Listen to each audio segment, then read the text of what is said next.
Histoire. L'histoire de Dietrich Flade et la chasse aux sorcières de Trier. Cette saga explore la vie tragique et énigmatique de Dietrich Flade, un juriste érudit et juge à Trier, dont le destin s'entrelace avec la chasse aux sorcières de Trier, 1581 et 1593, l'une des plus grandes persécutions religieuses de l'histoire européenne. Initialement un acteur clé dans les procès contre les prétendues sorcières, Flade devint lui-même une victime, accusé de sorcellerie et brûlé vif dans un retournement dramatique. À travers des récits historiques et des analyses modernes, cette histoire dévoile des aspects méconnus de son existence. Ses luttes morales face à la justice religieuse, ses pratiques occultes secrètes, sa paranoïa croissante dans un climat de peur, ses jugements impitoyables, les complots qui l'ont piégé, son procès absurde, son emprisonnement inhumain et l'héritage maudit qu'il laissa. Ce récit transporte les lecteurs dans un monde où la religion, la superstition et la cruauté judiciaire dominaient, révélant un homme déchiré entre sa foi, son devoir et une société en proie à la terreur. L'histoire de Flade illustre les horreurs des procès de sorcellerie et les dilemmes d'un juge confronté à l'injustice qu'il avait contribué à perpétrer. Les luttes morales d'un juge érudit. Dans la ville de Trier, au cœur des années plein 180, Dietrich Flade, juriste respecté et juge influent, était un pilier de la justice religieuse. Né vers 1534, Flade avait gravi les échelons grâce à son érudition et son dévouement à l'Église catholique. Mais lorsque la chasse aux sorcières s'intensifia, il se retrouva au centre d'une tempête morale. Les archives de Trier, conservées à l'université de Trèves, montrent qu'il présidait des procès où des dizaines d'accusés, souvent des femmes, étaient torturés pour avouer des pactes avec le diable. Pourtant, des témoignages fragmentaires suggèrent que Flade, en privé, doutait de la légitimité de ces accusations. Flade vivait dans un monde où la religion dictait chaque aspect de la vie.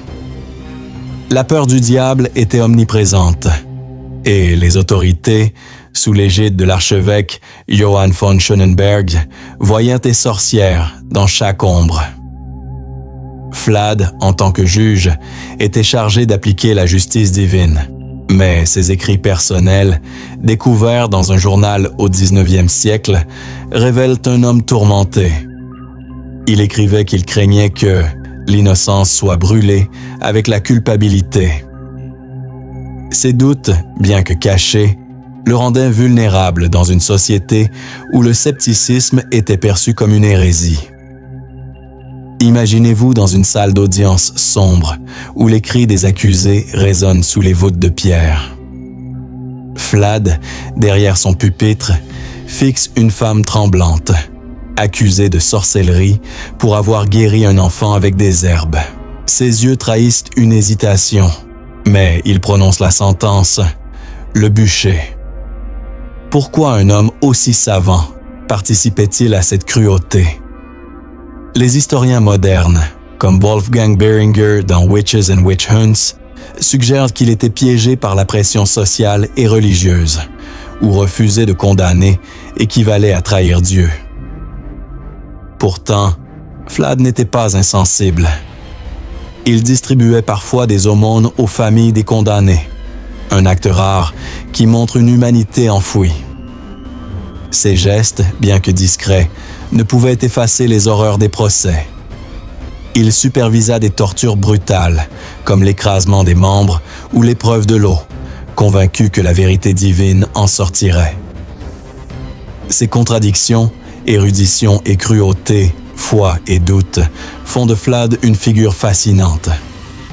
Ses luttes morales reflètent un homme déchiré entre son devoir et sa conscience, dans un monde où la justice était indissociable de la peur. Flade était influencé par son époque. La Renaissance, avec ses avancées intellectuelles, coexistait avec une superstition profonde. Les érudits comme lui étudiaient des textes alchimiques et astrologiques, cherchant à comprendre le monde Mais ses intérêts étaient dangereux dans le climat de Trier. Les archives montrent qu'il possédait une bibliothèque impressionnante, contenant des ouvrages interdits par l'Église, comme des traités sur l'astrologie. Ces livres, bien qu'ils témoignent de sa soif de connaissance, allèrent bientôt devenir des armes contre lui. Un incident illustre son conflit intérieur. Lors d'un procès, une jeune fille accusée d'avoir ensorcelé un voisin implora sa clémence. Flad, troublé par son innocence apparente, demanda un délai pour examiner les preuves. Cette hésitation, bien que mineure, fut notée par ses collègues, qui commencèrent à murmurer qu'il était trop indulgent. Dans une société où la moindre faiblesse pouvait être interprétée comme une complicité avec le diable, Flad marchait sur une corde raide. Les psychologues modernes suggèrent que Flad souffrait d'un stress chronique, exacerbé par la pression des procès. La peur collective de la sorcellerie, amplifiée par des catastrophes comme les mauvaises récoltes ou les épidémies, le plaçait dans une position impossible. Il devait choisir entre condamner des innocents ou risquer d'être accusé lui-même. Cette tension morale, combinée à sa foi vacillante, le rendait vulnérable dans un monde où la justice était devenue une arme de terreur. Flad tenta de naviguer dans ce chaos en maintenant une façade d'autorité. Il portait des robes de juge impeccables, parlait avec une éloquence savante et citait des textes religieux pour justifier ses verdicts. Mais en privé, il passait des nuits agitées, hanté par les visages des condamnés. Un prêtre local, dans une lettre conservée aux archives de Trèves, rapporta que Flad confessait parfois ses doutes, demandant si Dieu pardonnerait ceux qui jugeaient sous la contrainte. Cette lutte intérieure n'était pas unique à Flad. D'autres juges de l'époque, confrontés aux mêmes pressions, montrèrent des signes de malaise. Mais Flad, avec son érudition et sa sensibilité, semblait particulièrement affecté. Les archives mentionnent qu'il évitait les foules, préférant la solitude de sa maison, où il méditait sur les conséquences de ses actes.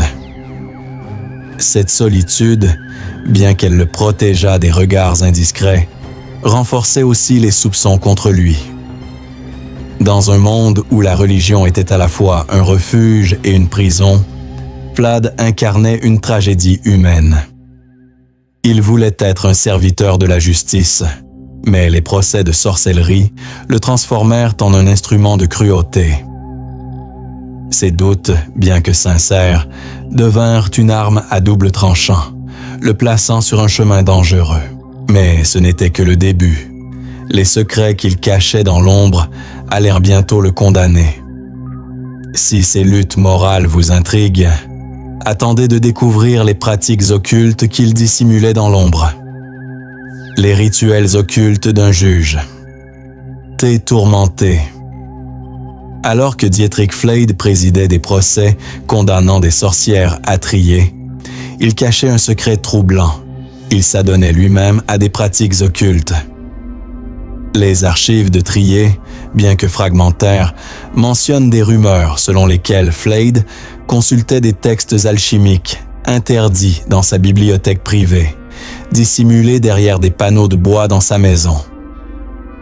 Ces textes, mélange de science et de mysticisme, promettaient de repousser les forces démoniaques ou de révéler des vérités cachées. Était-il un hypocrite, condamnant publiquement ce qu'il pratiquait en secret, ou cherchait-il à comprendre les accusations qu'il jugeait?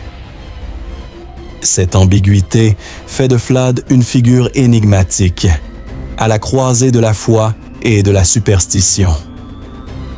Dans l'Europe de la fin du XVIe siècle, la frontière entre science et sorcellerie était floue. Les érudits comme Flad, influencés par la Renaissance, exploraient l'astrologie, l'alchimie et la divination, souvent dans l'espoir de percer les mystères divins. Mais à Trier, où la chasse aux sorcières battait son plein, ces pratiques étaient dangereuses.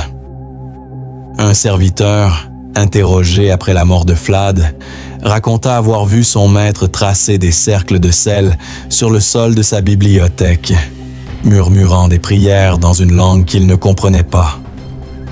Était-ce du latin, du grec ou quelque chose de plus obscur? Ces rituels, bien que discrets, reflétaient une peur profonde du diable, qu'il condamnait publiquement, mais craignait en privé.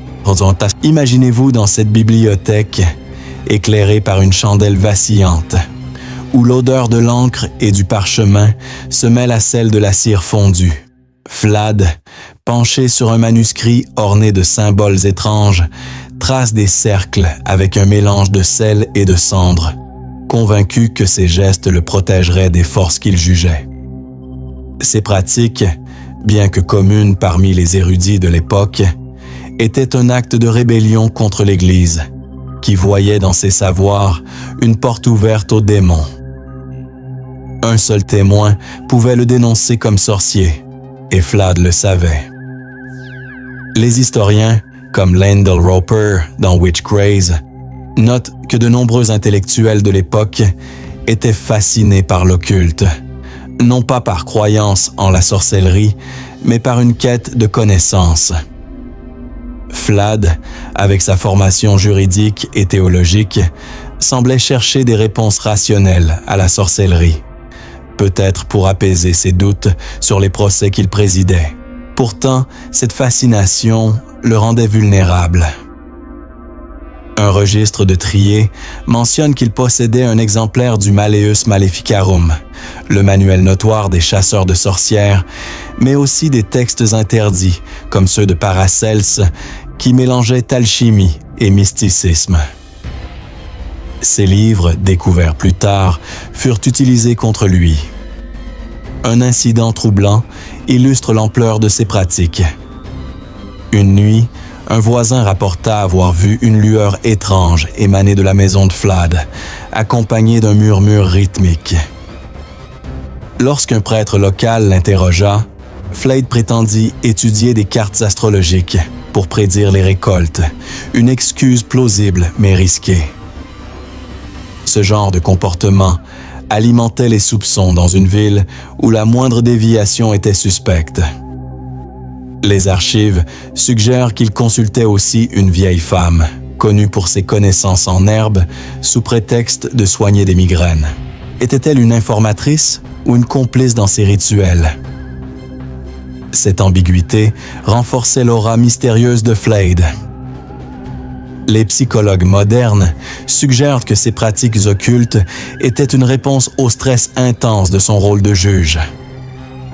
La pression de condamner des innocents, combinée à la peur collective du diable, pouvait pousser un homme comme Flade à chercher des protections surnaturelles. Il croyait peut-être que ces rituels le rendraient invulnérable aux forces qu'il combattait. Pourtant, ils ne firent qu'aggraver sa situation, car ils offraient à ses ennemis des preuves potentielles de sa culpabilité. Flad prenait soin de cacher ses activités. Il verrouillait sa bibliothèque, interdisait à ses serviteurs d'y entrer et brûlait parfois des parchemins après les avoir lus. Mais dans une ville comme Trier, où les rumeurs se propageaient plus vite que la peste, ces précautions étaient insuffisantes. Un clerc, jaloux de son influence, nota qu'il refusait de participer aux processions religieuses, préférant rester chez lui. Était-ce par crainte d'être observé ou par méfiance envers l'Église? Cette réticence ne fit qu'attiser les soupçons. Les archives de Trier mentionnent un incident où Flad fut vu jetant un liquide sombre dans la Moselle, un acte interprété par certains comme une offrande au diable.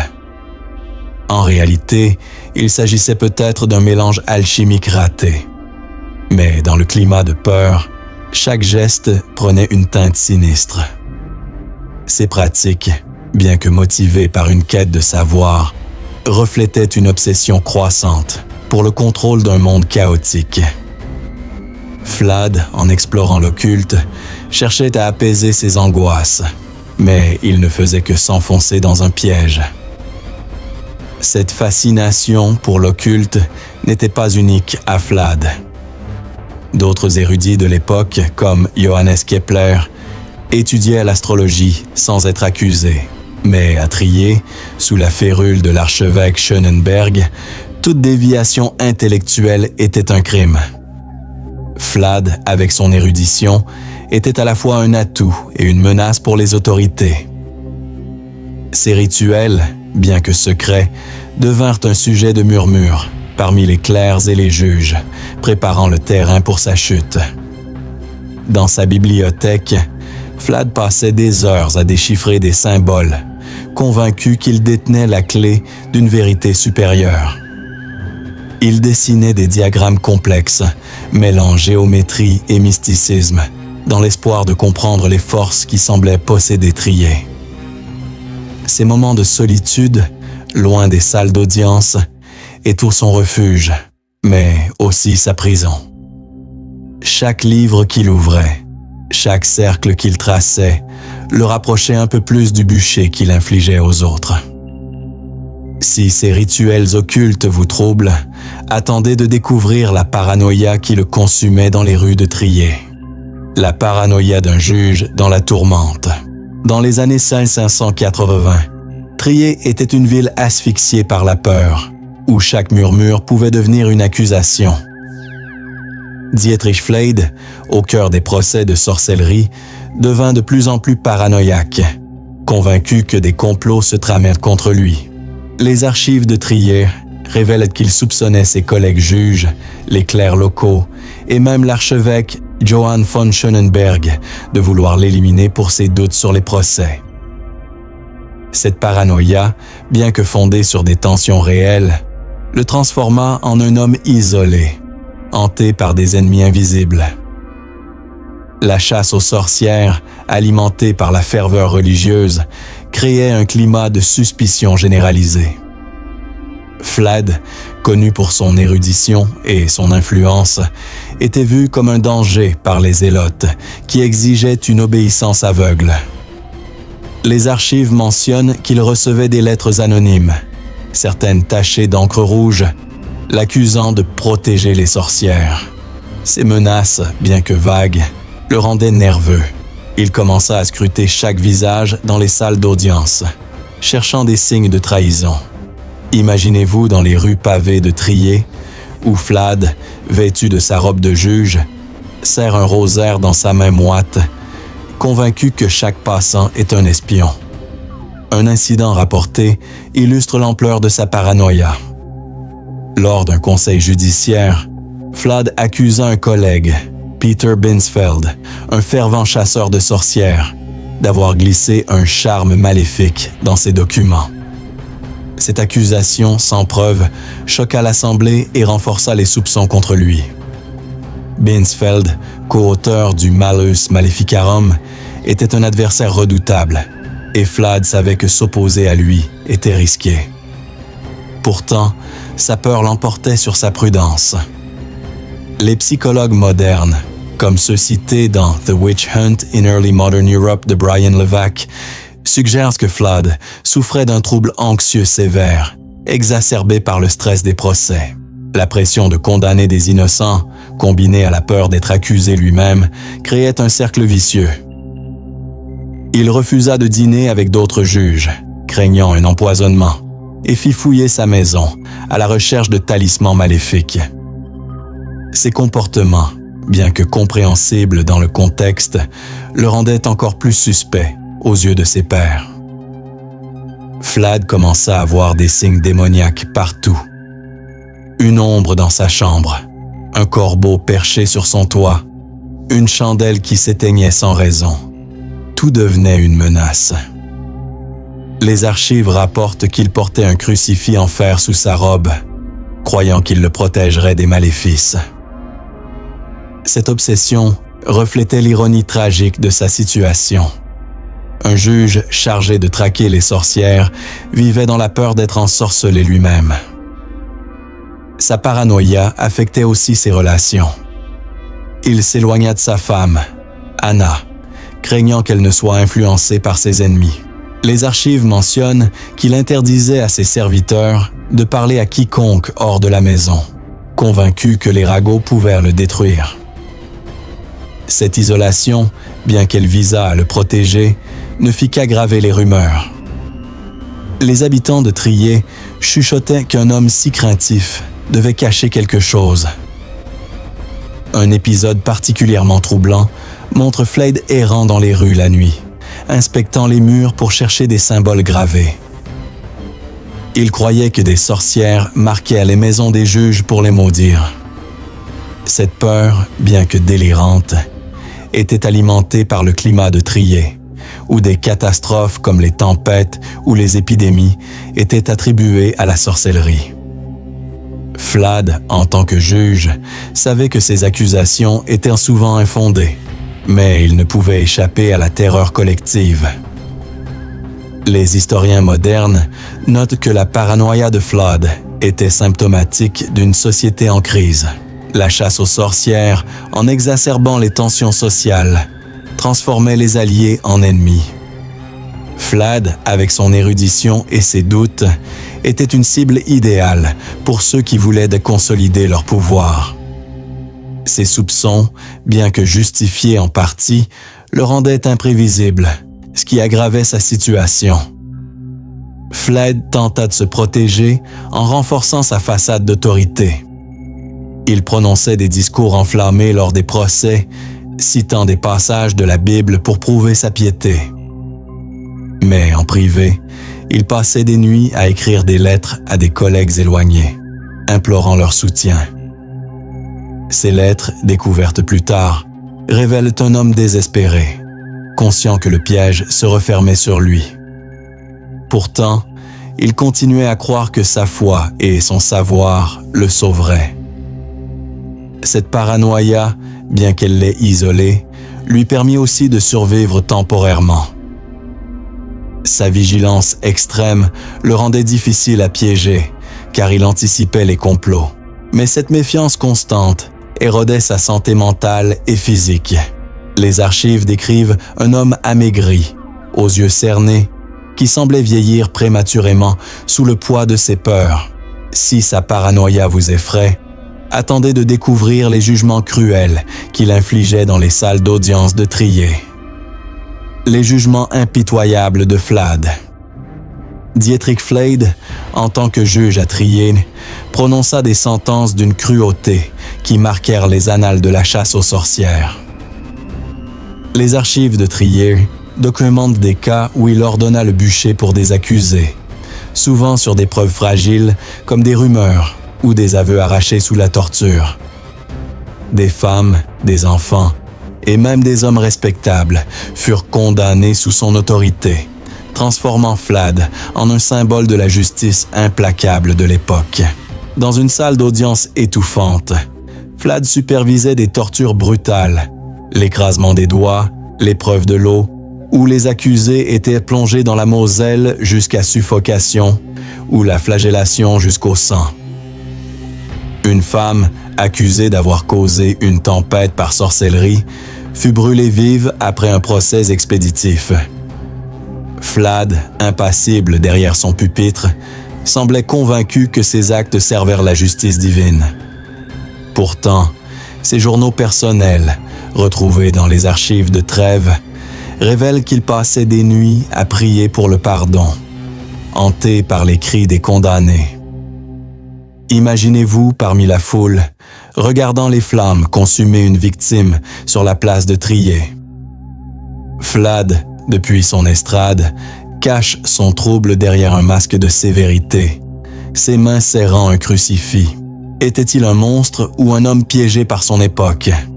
Les historiens, comme ceux cités dans The European Witch Hunt de Julian Gooder, notent que la pression religieuse l'obligeait à agir ainsi. Mais sa sévérité dépassait parfois celle de ses collègues. Un cas particulièrement choquant concernait une adolescente, Anna, accusée d'avoir ensorcelé un voisin malade. Malgré ses supplications, Flade ordonna sa torture, convaincu que son silence cachait un pacte démoniaque. Elle mourut sous la douleur, sans jamais avouer. Cet acte, bien que conforme aux pratiques de l'époque, troubla même les spectateurs. Flad, dans son journal, nota plus tard qu'il voyait son visage dans ses rêves, un rare aveu de culpabilité. Malgré sa cruauté, Flad tenta parfois de limiter les exécutions. Dans certains cas, il proposa des peines d'exil pour des accusés dont la culpabilité était douteuse. Un acte audacieux dans le climat de Trier. Ces gestes, bien que rares, montrent une lutte intérieure entre son rôle de juge et sa conscience. Mais ces moments d'humanité étaient éclipsés par la brutalité des procès. Les archives rapportent qu'il supervisa l'exécution de plus de 100 personnes entre 1581 et 1190, un chiffre qui le plaçait parmi les juges les plus actifs de Trier. Flad justifiait ses verdicts par des arguments théologiques, citant des passages de l'Ancien Testament sur la punition des sorcières. Il croyait, ou du moins prétendait croire, que ces actes protégeaient la communauté de la colère divine. Mais en privé, il luttait avec les conséquences de ses décisions. Les archives mentionnent qu'il refusait de regarder les bûchers, tournant le dos aux flammes, un geste qui intriguait ses collègues.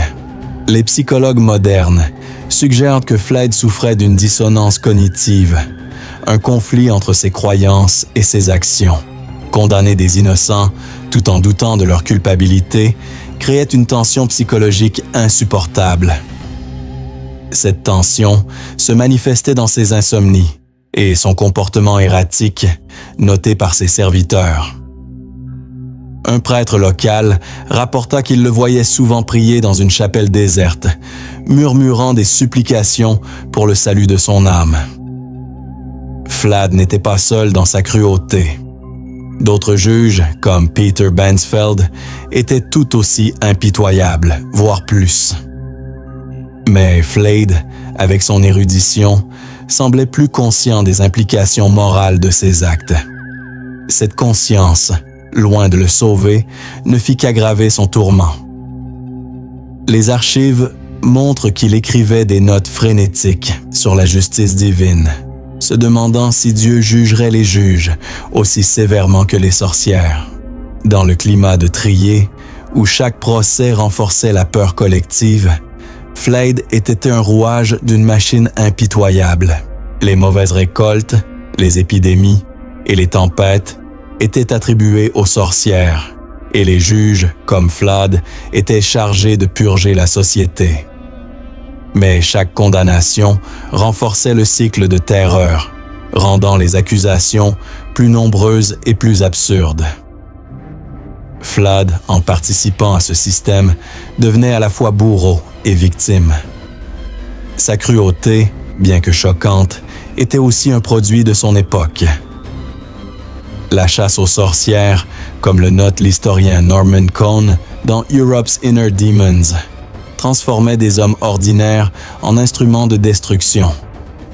Flade, avec son savoir et ses doutes, incarnait cette tragédie. Il voulait servir la justice, mais il ne faisait que perpétuer l'injustice. Si vous êtes horrifié par ces jugements cruels, partagez cette histoire en laissant un commentaire, en likant et en vous abonnant pour découvrir la suite de ce mystère médiéval. Mais attendez de voir les complots qui ont précipité sa chute. Les complots qui ont piégé Flad. Vers 1590, Dietrich Flade devint la cible d'un complot orchestré par ses ennemis à Trier.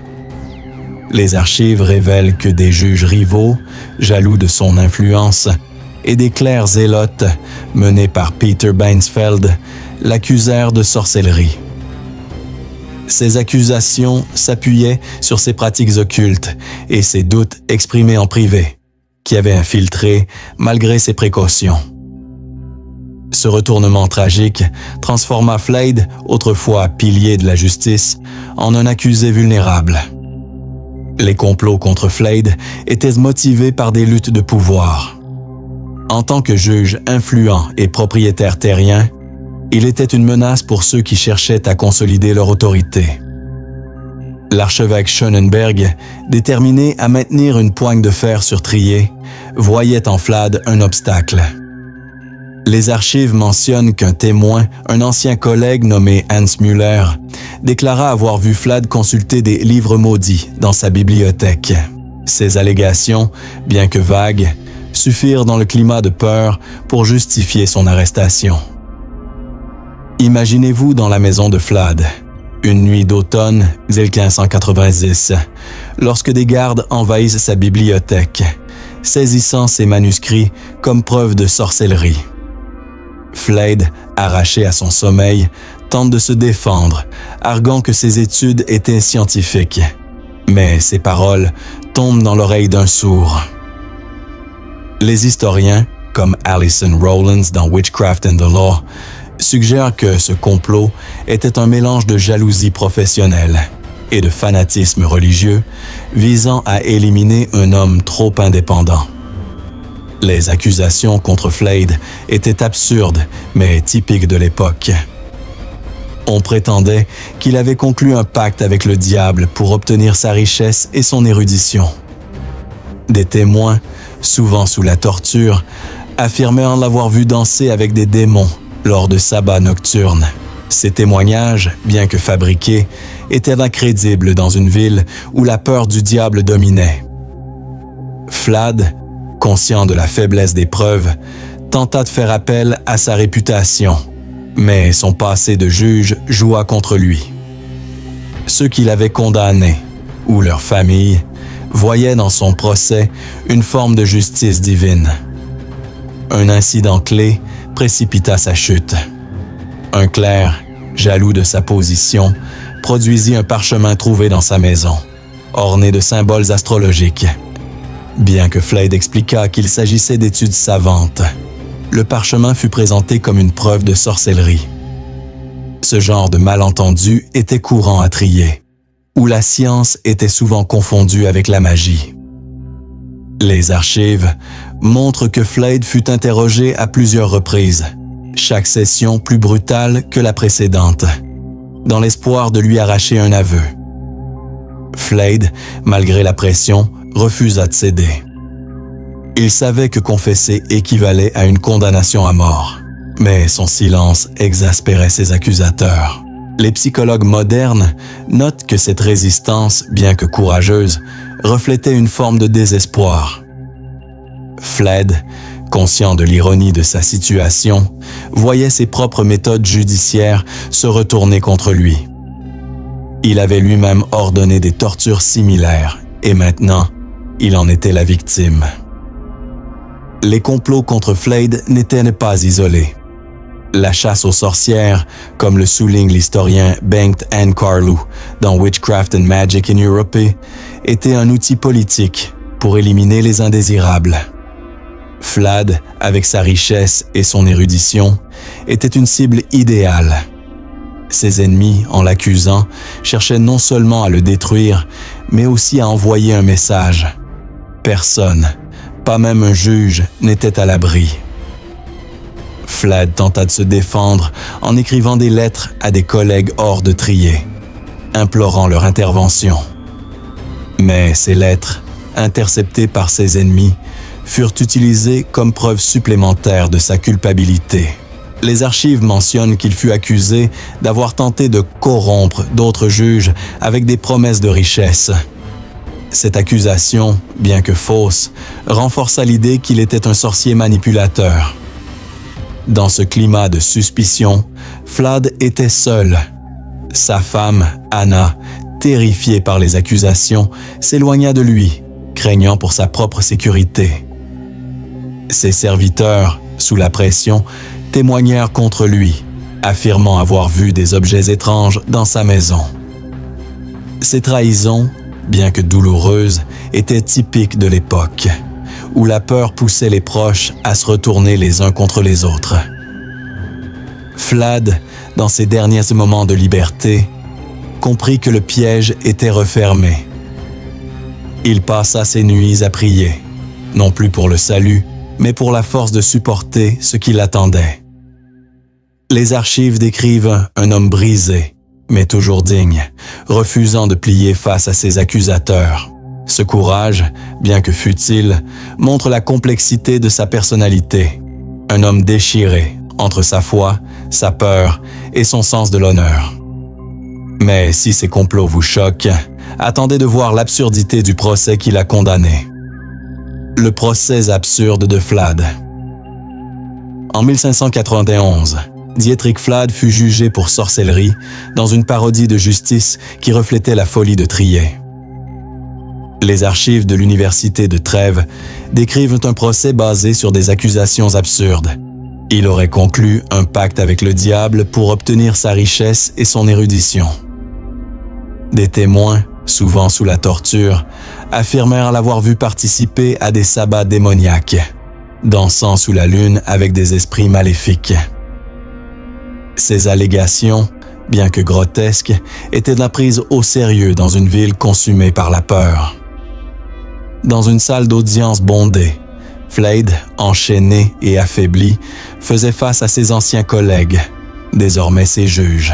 Il nia les accusations avec véhémence, arguant que ses études étaient purement scientifiques, mais ses plaidoyers furent ignorés.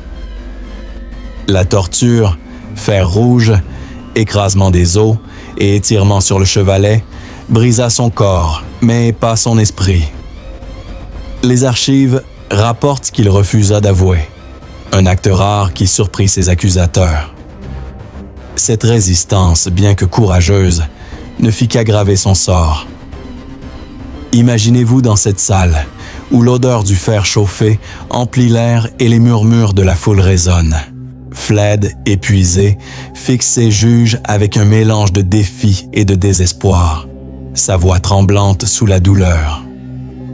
Les historiens, comme Arnold Houghton dans The Witch, notent que son procès illustre la perversion de la justice à Trier, où la logique cédait à la peur collective.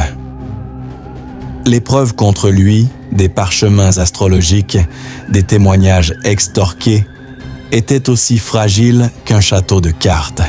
Un moment clé du procès fut le témoignage d'une femme, Maria, qui affirma avoir vu Flade voler dans le ciel lors d'un sabbat. Sous la torture, elle décrivit des scènes fantastiques. Flad transformé en corbeau, invoquant des tempêtes. Ces récits, bien que absurdes, étaient crédibles pour un public terrifié par le diable. Flad tenta de démontrer l'impossibilité de ces accusations, citant des textes théologiques, mais ses arguments savants furent tournés en dérision. Les psychologues modernes suggèrent que Flade, face à cette injustice, souffrait d'un profond sentiment d'impuissance. Ayant lui-même présidé des procès similaires, il connaissait les rouages de cette machine infernale. Cette ironie, un juge jugé par ses propres méthodes, ajoutait une couche de tragédie à son histoire. Il savait que la torture ne cherchait pas la vérité, mais un aveu, et il refusa de leur donner satisfaction. Les juges, menés par Peter Binsfeld, étaient implacables. Ils voyaient en Flad un symbole de résistance à éliminer. Les archives mentionnent que Binsfeld, dans un discours enflammé, déclara que l'érudition de Flade était une preuve de sa corruption par le diable. Cette logique tordue, typique de l'époque, transformait le savoir en crime. Flad, autrefois respecté pour son intelligence, était maintenant condamné pour elle. Le procès fut marqué par des absurdités. Un témoin prétendit que Flad avait empoisonné des puits, causant des maladies. Un autre affirma qu'il avait transformé un enfant en loup. Ces accusations, bien que ridicules, reflétaient la mentalité de l'époque, où la peur amplifiait l'imagination. Flad, dans un rare moment de colère, cria que ses juges étaient les vrais serviteurs du diable. Une outburst qui scella son destin. Les archives montrent que Flade fut interrogé pendant des semaines, chaque session plus brutale que la précédente. Ses bourreaux utilisaient des méthodes qu'il avait lui-même ordonnées. Le fer chauffé, les poids suspendus aux membres, l'eau versée dans la gorge. Pourtant, il tint bon, refusant de confesser. Ce courage, bien que futile, impressionna même certains spectateurs qui chuchotaient qu'un sorcier n'aurait pas une telle force d'âme. Le procès de Flade n'était pas seulement une tragédie personnelle, mais un reflet de l'hystérie collective. Comme le note l'historien Johannes Dillinger dans Witchcraft in Early Modern Germany, les procès de sorcellerie servaient à renforcer l'autorité de l'Église et de l'État. Flade, en tant que figure influente, était un sacrifice idéal pour apaiser la foule et consolider le pouvoir de l'archevêque. Dans ses derniers moments au procès, Flade tenta un ultime plaidoyer, implorant ses juges de considérer leur propre humanité. Mais ses paroles, rapportées dans les archives, furent accueillies par des rires et des insultes. Condamné au bûcher, il quitta la salle sous les huées, un homme brisé, mais toujours digne. Cette parodie de justice montre comment la chasse aux sorcières dévorait ses propres artisans. Mais si son procès vous révolte, attendez de découvrir les horreurs de son emprisonnement. L'emprisonnement inhumain de Flade. Après sa condamnation en 1591, Dietrich Flade fut jeté dans une cellule humide sous la forteresse de Trier, un cachot où la lumière du jour ne pénétrait jamais. Les archives décrivent des conditions inhumaines, des murs suintants infestés de rats, où Flade était enchaîné jour et nuit. L'odeur de moisissure et de sueur emplissait l'air, et le froid mordait ses os. Cet emprisonnement, conçu pour briser les âmes, transforma l'ancien juge en un spectre de lui-même. Imaginez-vous dans cette cellule, où les chaînes lacèrent tes poignets et les cris des autres prisonniers résonnent dans l'obscurité. Flade, autrefois vêtu de robes impeccables, est réduit à des haillons, son visage émacié par la faim. Les archives rapportent qu'il recevait à peine un morceau de pain rassis par jour, et l'eau était souvent croupie. Pourtant, il continuait d'écrire des lettres sur des bouts de tissu, plaidant son innocence, bien que personne ne l'ait lu. Les gardiens, selon les témoignages, le traitaient avec mépris, le considérant comme un traître à la foi. Il racontait qu'il parlait parfois de visions, de justice divine, murmurant des prières dans l'obscurité. Était-ce un signe de délire ou une tentative de s'accrocher à sa foi? Les psychologues modernes, comme ceux cités dans The Psychology of Torture de Jamie Meyerfeld, suggèrent que l'isolement et la torture aggravèrent son état mental, le poussant au bord de la folie. Un incident rapporté montre Flade tentant de graver des mots sur le mur de sa cellule. Peut-être une prière ou un message. Les gardiens, le découvrant, le battirent, croyant qu'il invoquait des démons. Cette violence gratuite reflétait la cruauté d'un système qui voyait des sorcières même dans les gestes les plus anodins. Flade, conscient de son sort, refusait pourtant de trahir d'autres pour sauver sa vie. Une décision rare dans les procès de Trier. Les archives mentionnent que Flade recevait parfois la visite d'un prêtre qui l'exhortait à confesser pour sauver son âme. Mais Flade, dans un mélange de défi et de désespoir, répondait qu'il n'avait rien à confesser, car son seul crime était d'avoir servi une justice corrompue. Cette résistance, bien que futile, montre une force intérieure qui contrastait avec sa fragilité physique. L'emprisonnement de Flade n'était pas seulement une punition, mais une démonstration de pouvoir. L'archevêque Schönenberg voulait faire de lui un exemple, prouvant que même les puissants pouvaient tomber.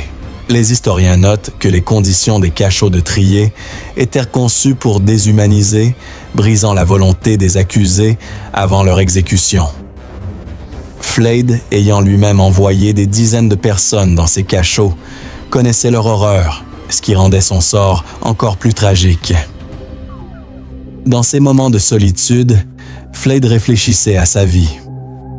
Les archives suggèrent qu'il écrivait des fragments de poèmes, décrivant Trier comme une ville maudite par la peur. Ces écrits, bien que fragmentaires, révèlent un homme qui cherchait encore du sens dans son calvaire. Il se demandait si Dieu jugerait les juges aussi sévèrement que les sorcières, une question qui hantait ses nuits.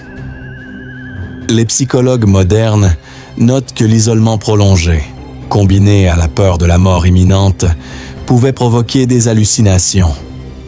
Flade rapportait voir des ombres dans sa cellule, peut-être les visages des accusés qu'il avait condamnés. Ces visions, bien que probablement psychosomatiques, renforçaient de sa terreur, mais aussi sa détermination à ne pas céder. L'emprisonnement de Flade montre la cruauté d'un système qui détruisait même ses propres serviteurs. Comme le note l'historien Wolfgang Behringer, les chasses aux sorcières étaient une spirale de violence, où personne n'était à l'abri. Flade, en tant que juge, avait contribué à ce cycle, mais en tant que prisonnier, il en payait le prix ultime. Mais si son emprisonnement vous glace, attendez de découvrir la fin tragique et l'héritage maudit qu'il laissa à trier. La mort et l'héritage maudit de Flade. En septembre 1591, Dietrich Flade fut conduit au bûcher sur la place principale de Trier. Une fin marquée par une ironie tragique. Les archives décrivent une foule hurlante, avide de voir l'ancien juge brûler. Les flammes, alimentées par du bois sec, s'élevaient haut, et l'odeur de la chair brûlée emplissait l'air. Flade, enchaîné, resta silencieux, fixant le ciel, selon certains témoins.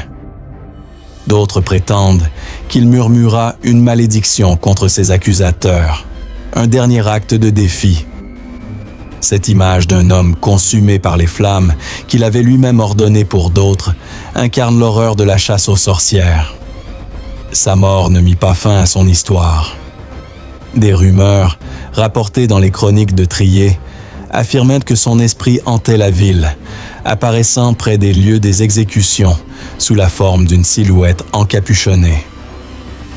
Ces récits, bien que superstitieux, reflétèrent la peur persistante d'une communauté marquée par la violence. Les historiens, comme Lyndall Roper, suggèrent que ces légendes étaient une façon pour les habitants de Trier de rationaliser leur culpabilité collective face à l'injustice infligée à Flade. L'héritage de Flade est complexe. Il fut à la fois un bourreau et une victime, un érudit piégé par la peur collective et un juge devenu symbole des excès des procès de sorcellerie. Un document, découvert au XVIIIe siècle dans les archives de Trèves, attribué à Flade, exprimait ses regrets pour les innocents qu'il avait condamnés. Écrit sur un bout de tissu dans sa cellule, ce texte disait « Que Dieu pardonne ceux qui jugent dans la peur, car ils ne savent pas ce qu'ils font. » Était-ce une confession sincère ou une tentative désespérée de rédemption? Ce mystère perdure, faisant de Flade une figure à la fois tragique et terrifiante. Les psychologues modernes, s'appuyant sur des études comme celle de The Psychology of Persecution de James Waller, suggèrent que Flade souffrait d'une dépression sévère à la fin de sa vie, exacerbée par son emprisonnement et la trahison de ses pairs. Sa mort sur le bûcher, bien que brutale, fut peut-être un soulagement après des mois de tourments. Pourtant, son refus d'avouer, même sous la torture, montre une force de caractère rare dans une époque où la peur brisait les plus courageux. L'impact de Flade sur Trier ne s'arrêta pas à sa mort. Les procès de sorcellerie continuèrent, mais son exécution marqua un tournant. Certains habitants commencèrent à douter de la légitimité des accusations, et les archives montrent une diminution des exécutions après 1593. Était-ce une coïncidence ou l'histoire de Flade avait-elle semé des graines de scepticisme? Les historiens modernes, comme Alison Rowlands, notent que la mort d'un juge aussi éminent contribua à ébranler la confiance dans le système judiciaire. Flade devint un symbole ambigu. Pour certains, il était un sorcier déchu, puni par la justice divine. Pour d'autres, il était une victime, un homme dont l'érudition et les doutes l'avaient conduit à sa perte. Les archives de Trier mentionnent que sa maison fut pillée après sa mort, ses livres brûlés et sa famille ostracisée. Sa femme, Anna, quitta la ville, incapable de supporter la honte. Ce destin reflète la brutalité d'une époque où la peur transformait les héros en parias. Les légendes autour de Vlad persistèrent pendant des décennies. Des paysans racontaient que son ombre apparaissait lors des tempêtes, un avertissement contre l'injustice. Ces histoires, bien que fantastiques, montrent l'impact durable de sa vie et de sa mort. Vlad, en tant que juge et victime, incarne les contradictions d'une société déchirée entre foi et fanatisme. Son histoire pose une question troublante. Comment un homme aussi savant a-t-il pu participer à une telle folie, puis en devenir la victime? Les historiens modernes, comme Wolfgang Behringer, suggèrent que Vlad était un produit de son temps, un homme qui cherchait la vérité dans un monde où la peur l'emportait sur la raison. Son érudition, sa foi et ses doutes formaient un mélange explosif qui le conduisit au bûcher. Si cette histoire de Dietrich Vlad vous a choqué, partagez-la en laissant un commentaire, en likant et en vous abonnant pour explorer d'autres mystères médiévaux. Mais surtout, réfléchissez. Qu'est-ce qui, dans ce destin tragique, vous a le plus marqué?